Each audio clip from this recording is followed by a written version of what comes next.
Ladies and gentlemen, Mr. Cropper here. Let us discuss our continuing adventures, our continuing misadventures with anarchists. Disenthrall's video, Let's Discuss Objectivism versus Voluntarism with Victor Pross. And we are right now at 45 minutes and 30 seconds in the video.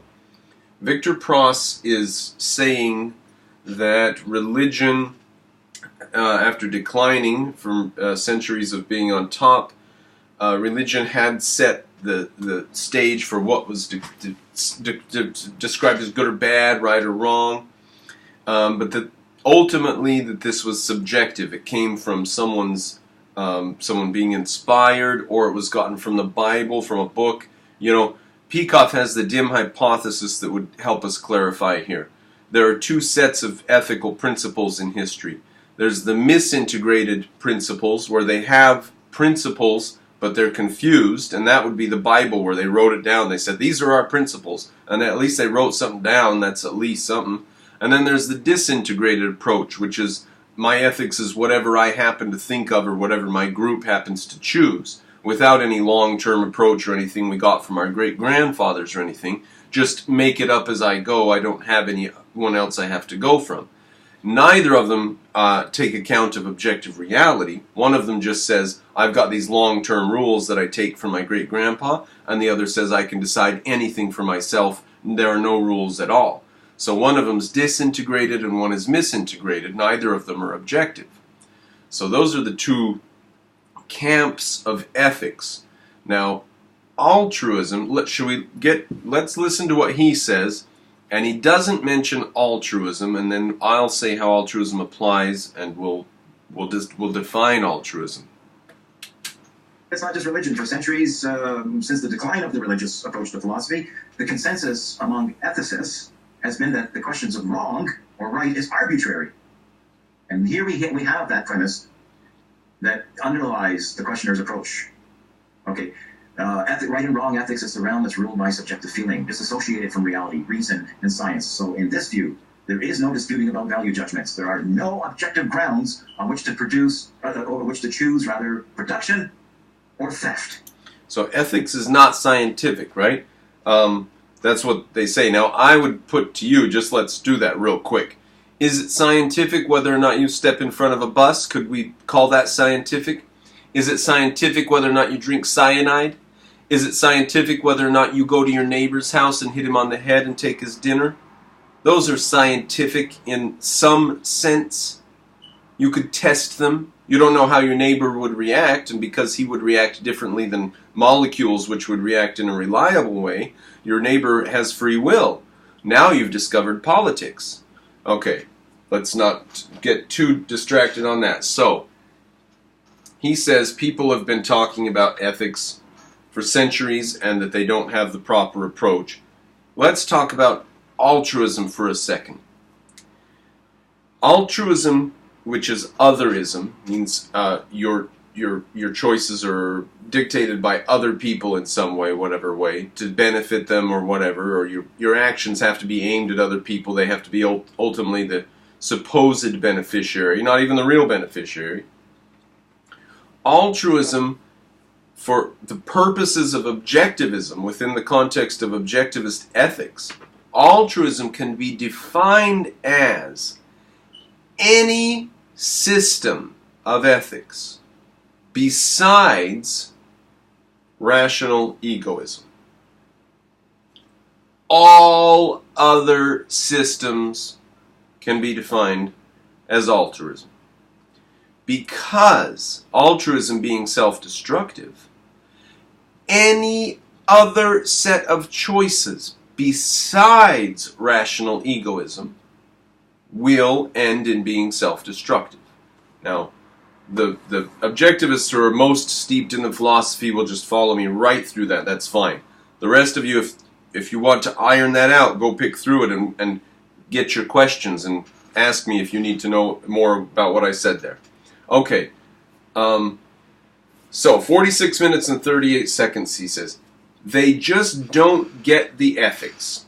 Neither do they get the epistemology that rests on the ethics. Whoa, okay, so we're going to go forward to that It's about 30 seconds in the future here. We're going to hear what he says up to there, and then we'll stop and discuss that. That's very concerning. And he's now twice made this mistake about the hierarchy of stuff. And I hope we're not in a situation where that's a confusion. But let's go forward. And yet, you have the anarchists defending the non-aggression principle from a relativistic, subjective base. This is the criticisms that Yaron Brook or any other objectivist espouser and thinker would be at the core of their criticisms of this movement. Right, so they have no ethical basis on which to do anything. There's either rational egoism or some form of altruism. And they're in the altruist camp, clearly, if they're not rational egoists. So that they just don't get the ethics on which non-aggression is based on. Neither do they get the epistemology that rests upon the ethics, and neither do they get... All right. Epistemology does not rest upon ethics. And politics, ethics does not rest on politics. He said that earlier. He said the ethics that rests on the politics. Ethics doesn't rest on politics. Epistemology doesn't rest on the ethics. I hope he's just systematically misspeaking. But just for the sake of clarity, we'll go over it real quick. Metaphysics and epistemology are the base. Ethics comes after. Now here, how is that true? If you're a caveman, let's concretize it, right? If you're a caveman and you walk outside of your house, you can either go to the right, and you know that the right takes you to the lake, and there's a north slope at the lake, and it's not very sunny, and there's not very many animals or game over there. Or you could go to the left, and that'll take you to the south end of the south side of the slope, and you'll be able to see the other side of the mountain that's covered in a nice grassy green field, and their sun is always on that side. And over there's birds and game for you to hunt. This is ethics and epistemology. Now, pardon me, this is metaphysics and epistemology. Ethics comes as you decide. Metaphysics and epistemology. The metaphysics says that way is hunger and that way is plentiful. And the epistemology is, I know it because I've been over there and it was cold on that side of the mountain and it's sunny on this other side of the mountain. So your epistemology is what you know about the world and how you know it. And in a very mundane way, you're deciding using your epistemology. And you're deciding based on your metaphysical appreciation of the things around you and their value to you. Now, which way do you go? Well, that's your ethics. Are you a monk who believes that he should fast once a week or once a month or twice a week? Well, then you'll probably go over to the shady slope of the mountain so you won't be tempted by food and berries and stuff. Or are you an objectivist who likes to enjoy his life? You'll probably go to the left and go and find some berries to eat. So, ethics is what you do with the metaphysics and epistemology. Now, if you're on a desert island, and they're going to ask this, if you're on a desert island, you're going to need to know, do you go to the south slope or the north slope? Do you go look for berries or hide in the shade all day? You're going to want to know this for ethics. Even if you're alone on a desert island, you're going to want to know what to do to benefit your life. If somebody else shows up and now you have to decide between you, since there's only one bush with berries on it, is it whoever gets to the berries first, or do you split them evenly? Or maybe one of you says, I don't really like the berries, but I like the yucca plant. You can have the berries if I can have the yucca plant. How do you decide these things? Now you've discovered politics. So some very basic philosophy, I think, should get the anarchists over some of their thinking stumps like this. So if you can't grasp this stuff, I'm really starting to judge your intelligence. All right. Where shall we go from here? So ethics does not exist. Metaphysics and epistemology exist. Ethics is the ideas that we use to guide our behavior, how we decide to act. In a certain way, metaphysics and epistemology actually physically exist. They are physically real. Now, that's a confusing way for me to state it, and that's a confusing way to look at it. Because epistemology and metaphysics are the most abstract and difficult to grasp of the fields of philosophy. Anybody who starts studying philosophy at the age of 14 is first going to study politics and then ethics, and possibly they've got their head around politics enough that ethical questions make sense to them. But metaphysical and epistemological questions are going to be the last things or the later things that they come to. They're going to keep bumping up against metaphysics and epistemology in every direction that they turn in philosophy, but those are more difficult to grasp. So here I am saying that it is only metaphysics and epistemology that actually exist concretely when that caveman steps outside of his hut, and that ethics and politics are derivations of his conclusions, his epistemological conclusions, about metaphysical truths. All right? Now, I don't know how that's not just as clear as crystal to everybody, but if it's not, ask me what you need to ask me and we'll clarify what we need to clarify. Okay, now 48 minutes and 38 seconds. We get to skip forward a little bit here. Started with God, and it's just been kind of filtering down through various authority figures over time. The beauty of what Rand is trying to do, and the beauty of what I am espousing, is the same thing. It's trying to, for the first time, define what is evil in an objective sense. We're trying to define what is evil in an objective sense. Well, let's go to the caveman example. What is evil to him? You see, it's not that confusing. It's pretty basic.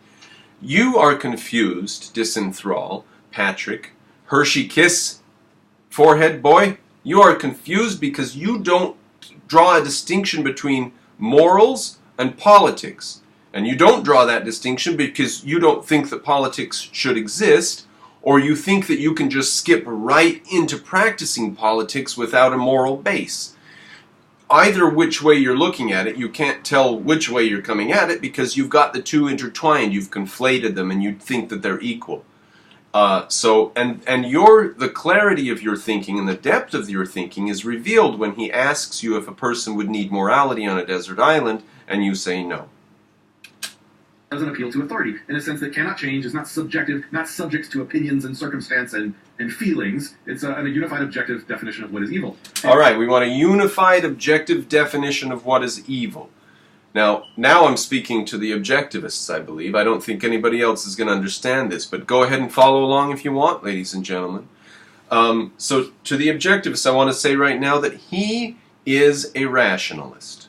He is a Platonic rationalist, and he wants there to be a metaphysical, abstract, separate truth somewhere, a form in some world of forms floating somewhere that is good.